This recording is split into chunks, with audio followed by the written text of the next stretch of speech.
So hi guys, ఇవాళ mummy French fry చేస్తుంది అనమాట. పక్కన ఎగ్స్ బాయిల్డ్ అవుతున్నాయి, ఇక్కడేమో ఫ్రెంచ్ ఫ్రైస్ చాలా ఫ్రై అవుతుంది అనమాట.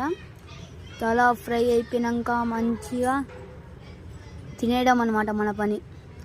మమ్మీ చేయడం, మనం తినేయడం. సో గైస్, మంచిగా బాయిల్డ్ అవుతుంది అక్కడ. అది కొంచెంసేపు ఆగితే మనకి ఫ్రైగా ఈజీగా తినవచ్చు. సో గైస్, మా మమ్మీ కారం వేసేసి ఇంకా సాల్ట్ వేసేసింది, పెప్పర్ కూడా వేసేసి ఇప్పుడు మిక్స్ చేస్తుంది అనమాట.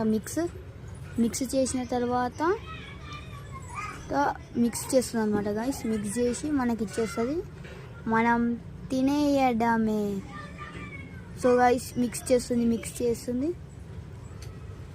సో గైస్, ఇచ్చేసింది. ఫ్రెంచ్ ఫ్రైస్ ఫైనల్లీ రెడీ అయిపోయింది, రెడీ టు ఈట్.